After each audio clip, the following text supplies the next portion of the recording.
Eh ben bonjour à tous. Voilà, donc je vais faire une petite vidéo pour, je crois que son prénom cette jeune femme c'est Zoé. Zoé, regardez.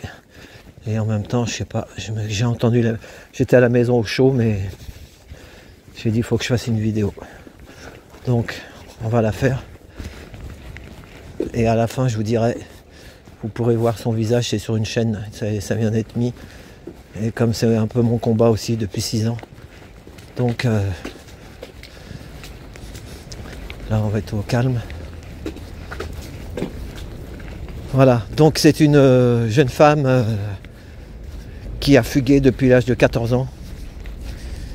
Et je vous donnerai la chaîne, voilà, pour que voilà, à la fin. Allez, on va partir.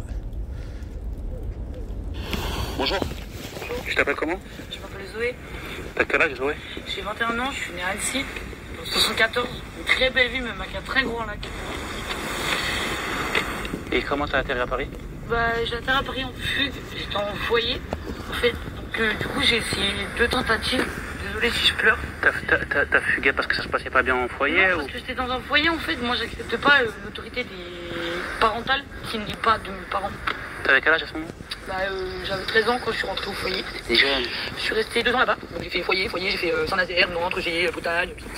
Donc en fait, du coup, bah, arrivé à Saint-Brieuc, à Saint-Denis, exactement, à la porte S-Pommerette, exactement. C'est un foyer que de filles.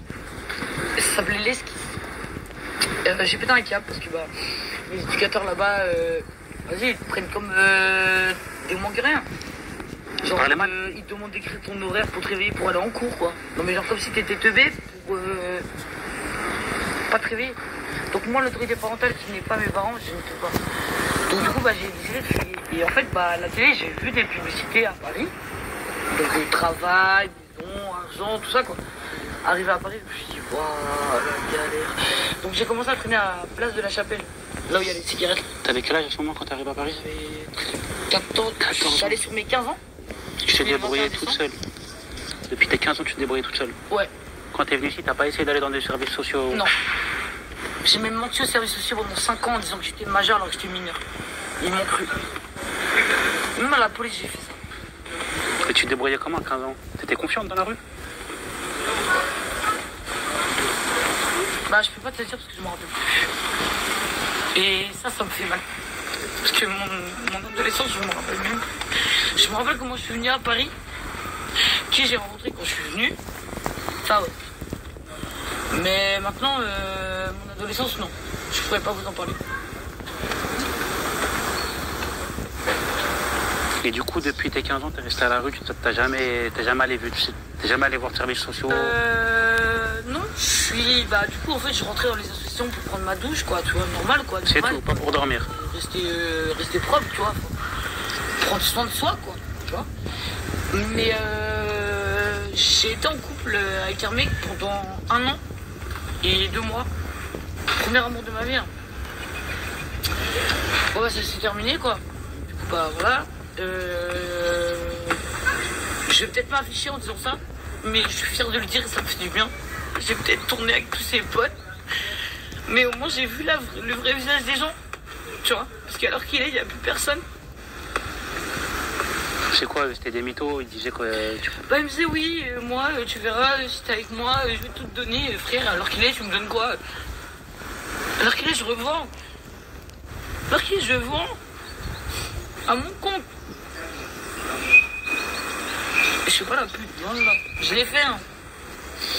Je l'ai beaucoup fait. De mes 15 ans à mes 20 ans, j'ai fait la pute. Pour te dire. Et puis c'est pas seulement que des bonnes passes hein, que j'ai eues. C'était à 14 une fois, tu vois. Donc au GHB. Comme quoi, bah... le GHB, ça me fait plus rien. Et ça, c'était quoi mon métier que je voulais faire? Je voulais être membre de la BRI. Ou je voulais être membre de la psy. Parce que je pourrais me venger de tous ces fils de pute. Mais je peux pas. Juste à cause de ma mère et mon père. Mon père, père sous fentanyl, ma mère de bœuf. Oui.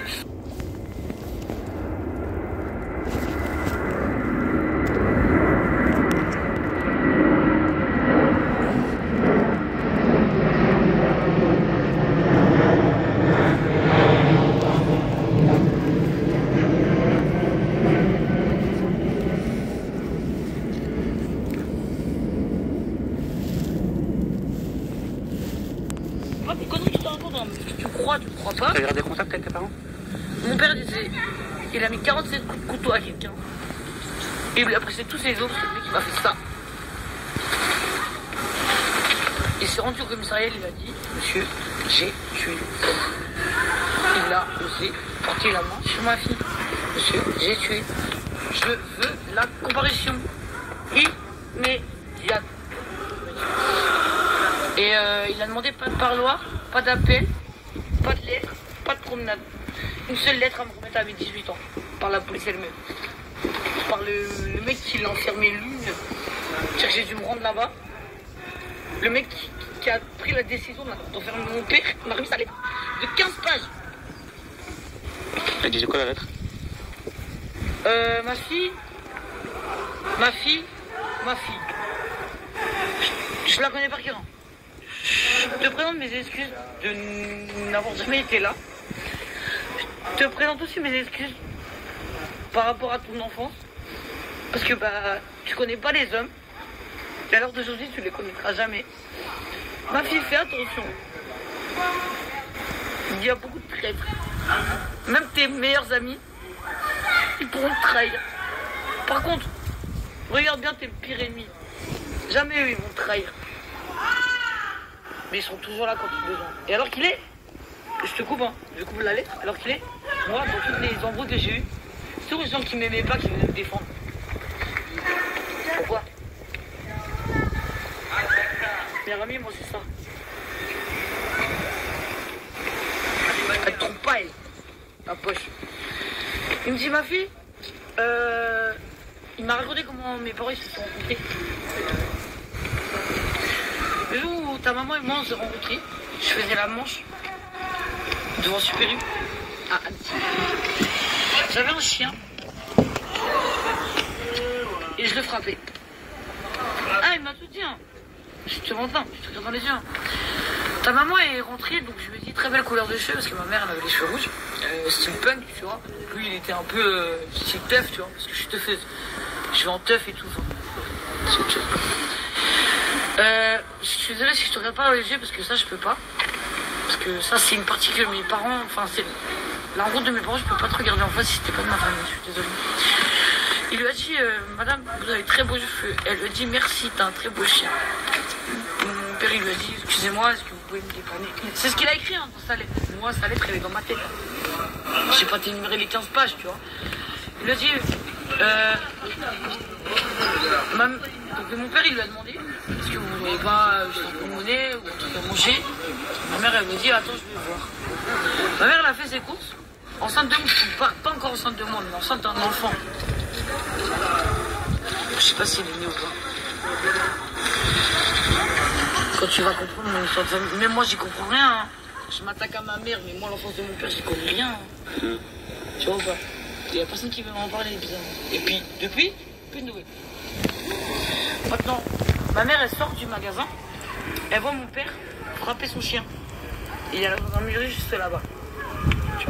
Je dis, ouais, tu devrais arrêter de taper ton chien, et la gendarmerie qui arrive. Elle dit, ouais, merci et tout. Mon père, il me demande, est-ce que t'es teufeuse? Ma mère, elle dit oui. Est-ce que t'as des infos pour des teufs? Ma mère, elle a dit oui. J'ai été conçue derrière un caisson. J'ai failli naître derrière un caisson. Que ma mère, je sais qu'elle aime mon père. Elle m'en parle jamais. Elle t'en parle jamais, peut-être qu'elle a été triste, peut-être qu'il y a un truc qui s'est passé, elle a été trop triste. C'est ça que je veux savoir, elle m'en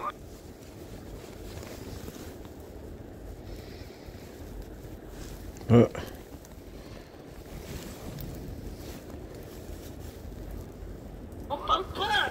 Et tant que je saurais pas ce que je serais dans le crack. Tu l'appelles ton autre ta mère? Ma mère, elle est chauffeuse poids lourd. 88 tonnes. Elle a arrêté de vendre. Elle a arrêté. Ah, j'en ai Parce qu'elle a sorti. quitté En fait, en gros, on est trois. Mon père, il s'appelle Benjamin Bertin. Je m'appelle Zoé Bertin. Mon frère, c'est Soa Girard. Son père, c'est Jérémy Girard. Mon dernier frère, c'est Kylie Goraguer. Son père, c'est Jean-Michel Goraguer. Tu vois, on a tous la même mère. Mais entre-temps, après Jérémy et Benjamin, elle a eu un mec qui s'appelle Johan pendant 7 ans. Elle l'a quitté du jour au lendemain pour un mec qu'elle connaît depuis 2 mois, Jean-Michel. Pervers narcissique. Alors qu'il est toujours chez moi. Je préfère même pas aller chez moi. Parce que moi, si c'est que c'est chez moi, je ramène des potes à moi et ils vont me démonter. Tu vois quoi? Ta mère, elle t'a pas l'air heureuse là? Ma mère, elle m'appelle pas. C'est pas moi qui l'appelle. Elle m'appelle pas.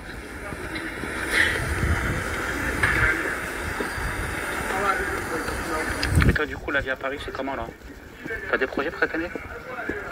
Peut-être un logement fixe? Une adresse? Une adresse déjà? T'en avais une? Au 115? Non. À Hoche. C'était pourquoi? Pour faire tes démarches? Non. C'était une adresse où j'habitais. J'étais avec un gars, genre, je l'aimais, hein. Mais lui, il aimait l'argent plus que personne d'autre. Plus que sa mère. Et je sais pas pourquoi. Vous êtes des traîtres. T'as déjà essayé de tourner la page et d'essayer de... Tu sais, vu que ta mère, quand même, je connais pas, hein, mais bon, elle a quand même réussi à trouver un taf, là. Ma mère, elle est chauffeuse poids lourd. C'est bien. Surtout Genre de substance inflammable. 88 tonnes. De remorque de 44 tonnes. Tu penses que ça pourrait t'influencer pour essayer d'en sortir dans le droit chemin? Moi, je vais demander de la psy. J'ai pris le ton de sécurité, je sais pas quoi, d'intervention de je sais pas quoi. T'as déjà essayé de faire des démarches? C'est mort, j'ai un casier. Je connais pour stup. Je connais pour avoir prévenu que les keufs venaient, que la police venait. Je connais pour avoir gardé des affaires. Je connais pour avoir passé des affaires. Je connais pour avoir vendu des affaires. Et pour avoir détaillé des affaires. Tout est lié à la drogue. Non, mais c'est pire que ça. C'est lié à ma mère en fait. Parce que ma mère, je lui ai promis que je dirais jamais rien. Elle m'a dit, ma fille, si à l'école on te demande si maman elle a des fleurs, tu dis que maman elle a pas de fleurs. Je dirais, maman, si ma maîtresse elle demande si toi t'as des fleurs, je dirais, maman t'as pas de fleurs. Tu vois ou pas? Et depuis ce jour-là, j'ai dit, je parlerai jamais. Et là, j'ai donné, hein. J'ai trop donné, hein. Mais je donne. Mais la donne, elle a changé. Moi, si tu me fais du mal, ce que je vais faire, c'est pas des mecs de jeter, ils vont venir. Hein. Moi, c'est 7-10 direct.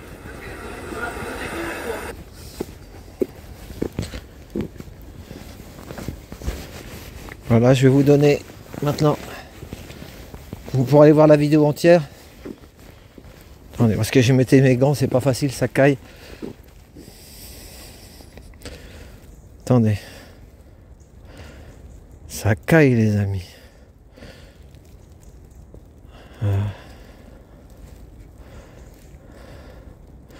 Voilà, vous écoutez 11 minutes, c'est sur 15 minutes. Voilà, donc la chaîne, vous pouvez aller voir cette chaîne. C'est le Dark Spot. Je vais vous les play. C'est la dernière vidéo.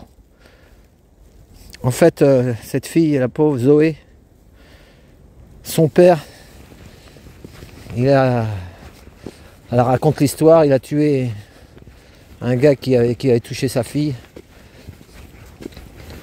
Mais en fait,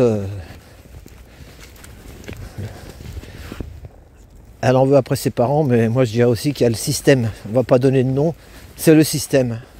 Zoé est victime du système. Et toute sa famille aussi. Son père y est passé.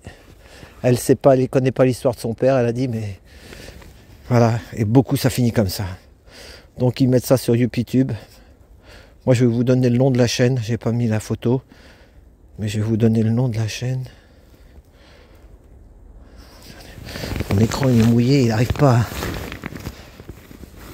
Il est mouillé avec la neige. Il est mouillé avec la neige. Je vais vous donner le titre de la vidéo aussi.